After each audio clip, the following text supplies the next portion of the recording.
What's going on, guys? I wanted to do something special for you in this one, so we're gonna remake a video I did about 5 years ago.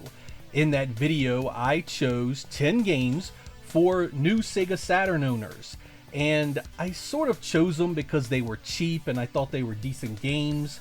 I wanted to sort of update that and come at you with stuff that is still halfway affordable and games that were really special on the Saturn.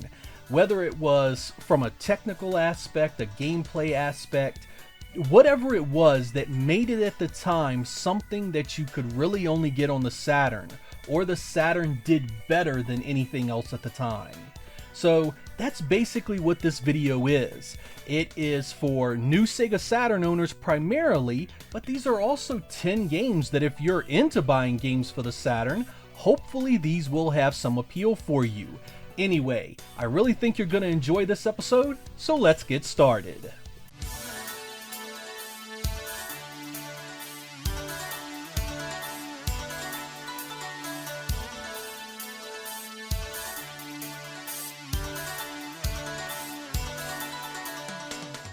Our first game remains a Sega Saturn exclusive you cannot play anywhere else. Fighters Mega Mix was originally released around the Christmas of 1996 in Japan, an amalgamation of the Virtua Fighter and Fighting Viper series, with a dash from a few other franchises thrown in for good measure. This worked so well because it took away the extreme focus on the hardcore Virtua Fighter AI and mechanics, and mixed in the far more casual elements of Fighting Vipers, such as air recoveries and super attacks, while incorporating some of the moves from the then arcade-only Virtua Fighter 3. Visually, it's both a step up and a step back from the Saturn port of Virtua Fighter 2. It lacks that game's resolution, but makes up for it with caged arenas and a superior lighting engine. Thankfully, the purist among you can choose a more authentic Virtua Fighter mode if you want to shed those Fighting Vipers editions. What really shines here though is the roster. On top of the fighters from the two previously mentioned games, you get even more from the likes of Daytona USA, Virtua Cop, Rent-A-Hero, and even Sonic the Fighters. It was really the first time Sega had released a product approaching the style that Namco had done so well on the PlayStation, and there's nothing else quite like it on the Saturn. Best part is, this one is very affordable. The Japanese version can often be gotten for under $20. Fight! Ready, go!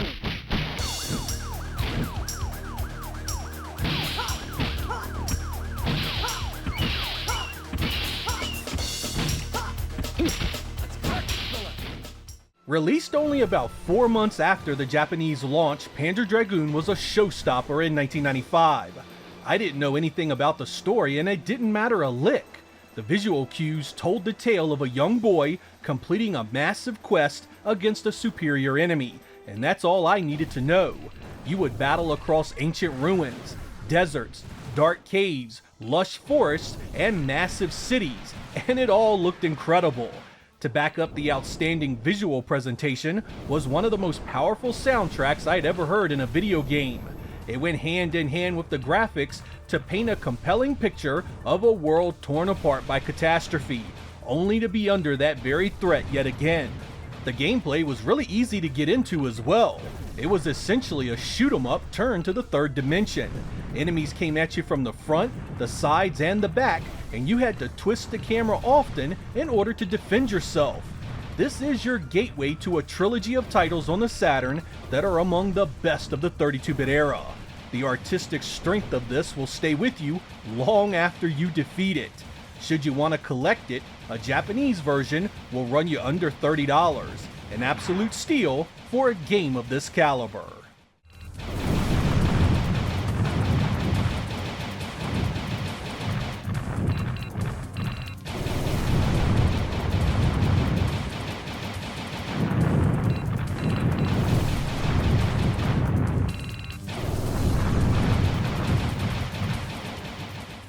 Sega Rally is for you arcade racing fans. There's only 4 tracks, a handful of cars, and you can beat the entire thing in no time. But there is a quality here you just can't easily find during that generation. The gameplay felt so solid, so well done that its biggest asset was its replayability. You are so compelled to see that time get better, to hit those walls less, to finally best the final track. It also happens to be one of the better looking and running racers on the Saturn, an arcade port to be proud of. It was released at the end of 1995, and it was a huge improvement over the Daytona USA port. It showed the Saturn was capable of doing a three-dimensional racer, and it did it well. It's the kind of game you drop 20 minutes into every so often, and it's fun each and every time you play it. As I get older, I find these kinds of experiences become quite important to my gaming. You don't always have hours to devote to a video game in a single setting, and in that context, Sega Rally is a juggernaut. It also happens to be dirt cheap at under $20 for a Japanese copy that's all in English. Right. Medium right. Long medium left.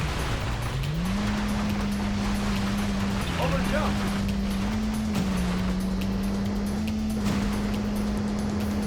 Medium right. Long medium left, maybe. Decathlete was Sega's take on the track and field formula that had been done so well by Konami for years. On the Saturn, there was nothing like it at its release in the summer of 1996. It ran in the Saturn's high-resolution mode at 60 frames per second, which created a convincing 3D playfield that was vastly superior to anything else at the time. The easy-to-pick-up gameplay was simple to understand and difficult to master. It isn't just a mindless button masher at all. You need timing and finesse to get the best results. Even better, it supported multiplayer, and your Saturn's internal memory will keep all your best records. You have a roster of athletes from around the world, and events take place at different times of the day, giving you a convincing presentation. If you were a fan of similar games on the NES, I think you will love this one. The gameplay is timeless, and it still holds up graphically. A Japanese physical version is peanuts these days, often no more than $10 or so.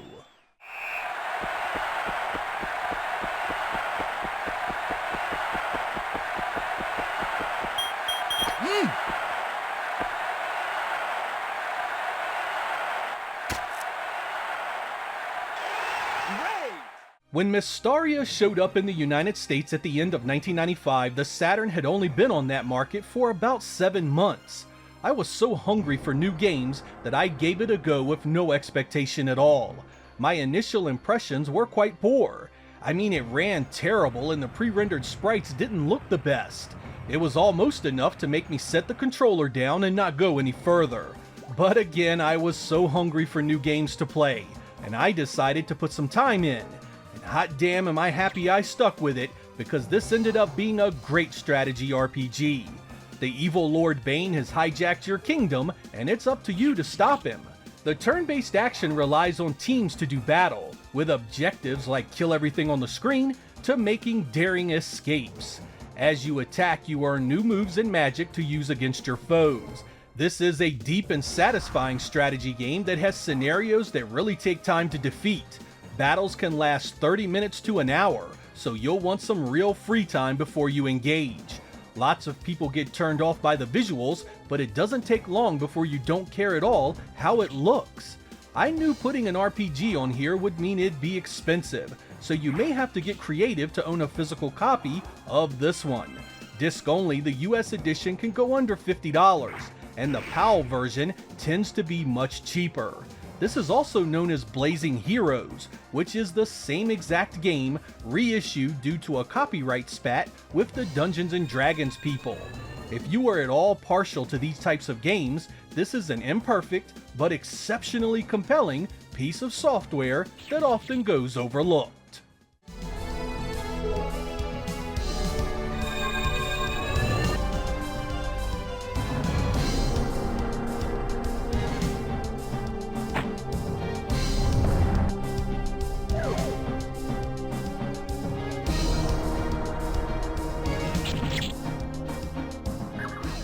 I can sit here and regurgitate what Nights into Dreams says in the instruction manual about its story, but I honestly don't know what the hell is going on here.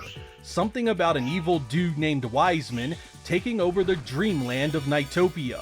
But none of this goes into any real detail in the game itself for you to really care about.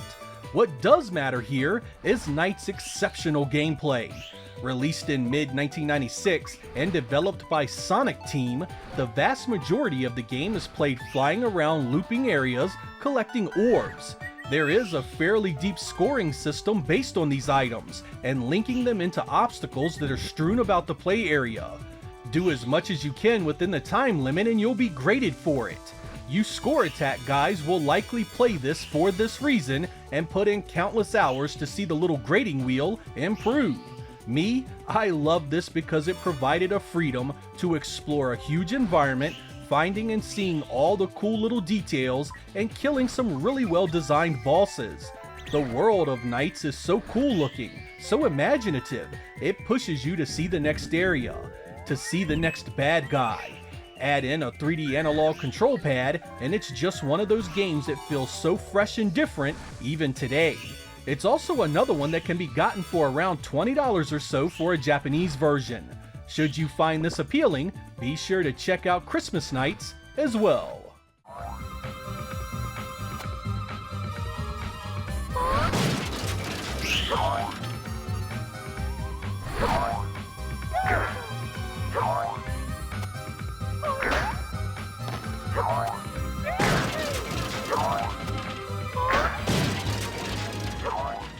When Street Fighter Collection showed up in late 1997, it was pretty much over for the Saturn in the West. The Dreamcast was on its way, and even Japan was admitting defeat to the mighty Sony Empire. This was not exclusive to the Saturn, but it was a pretty incredible compilation all the same. It contained Super Street Fighter 2, Super Street Fighter 2 Turbo, and Street Fighter Alpha 2 Gold. The first two are self-explanatory, while Alpha 2 Gold was a special expanded version of that game that contained an Akuma mode and introduced Cammy as a multiplayer option. All three of these ports were excellent and played all the better thanks to the Saturn's legendary controller. This package can be expensive in the US, but a Japanese copy is often around $30, a breakdown of a mere $10 per title. The stories are in Japanese, but you likely already know enough about these games to understand what's going on.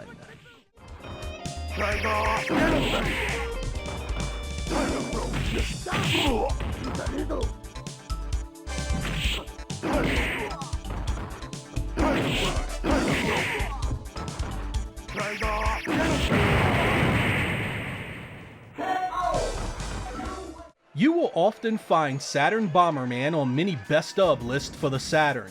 It was a 10-player party game that always gets a ton of attention. But in late 1997, Hudson Soft published another game in the series called Saturn Bomberman Fight, a criminally underrated addition to the series that uses isometric play areas and polygon graphics to give you a new style of gameplay. There's all kinds of moves and power-ups to use here. Extra bombs, quick fuses, jumps, double jumps, super bombs, and even the ability to reverse your foe's control. The visuals here look great with smooth textures and simple but nice looking player models. There's plenty of characters to choose from, and there is a story and battle mode to explore. This one supports 4 players, but the action is so much faster and more chaotic. The ability to kick bombs and the constant jumping really adds a new dimension to the series. I recommend you start out in 1v1 until you learn the ropes. It'll help you get used to the feel and the power-ups. Otherwise, it's really easy to be overwhelmed by the aggressive AI. It was only released in Japan and typically cost in the $20 to $30 range. When you get tired of the original, give this one a try for something quite a bit different.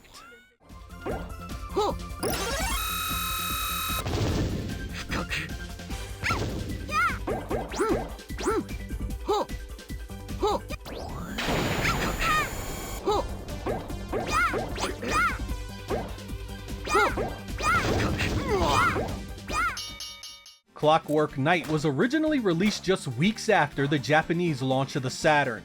It's a 2.5D platformer where you must rescue the Princess Chelsea, whose magical voice gives life to the toys of our story. As the Clockwork Night, you'll battle your way across bedrooms, a kitchen, an attic, and finally a study in your effort to save the day.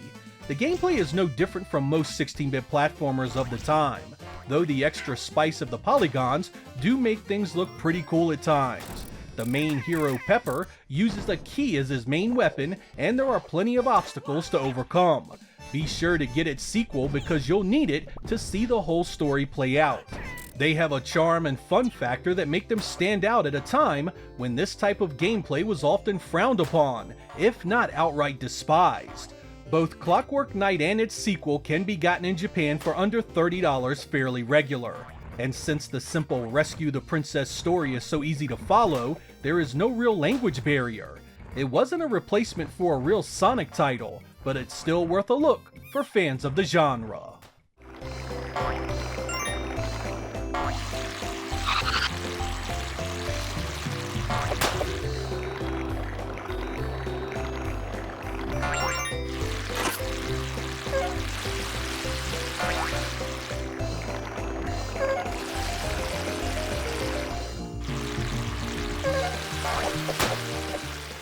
Our last game was called Die Hard Arcade in the West and Dynamite Deca in Japan.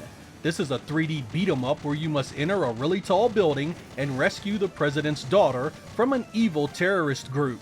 You will do battle at various places in the skyscraper, typically in small play areas where enemies will continue to assault you. These areas are linked together by QuickTime events where you must mow down enemies that get in your way. It features 2-player co-op and has a ton of weapons and items in the environment to help you out. This one is bittersweet because it shows the Saturn was fully capable of doing a Streets of Rage 4, yet we are sitting here talking about Die Hard Arcade, which isn't based on the movie in the slightest. The license was slapped on at the last minute, making you wonder why the hell Sega just didn't develop an entry to an already well-established franchise to begin with. Its arcade roots means the story is something that has no real part in the action, so the Japanese version is the one to get due to its much lower price point. I've seen Dynamite Deca go for as little as $30. There was also a sequel on the Dreamcast if you want more beat-em-up action.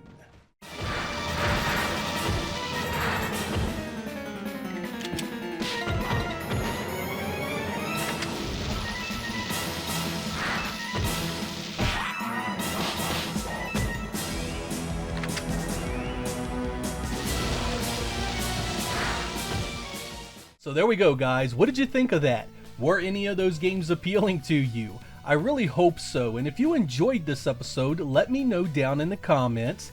And, was this something that you would like to see more of? Because if it is, I've got a lot more game systems in the room here that I can pull out and recommend 10 games for you to start with if you're just now getting into it. Or your collection is small and you're looking to add some more affordable games. So let me know down in the comments. I'm Sega Lord X, and I will catch you next time.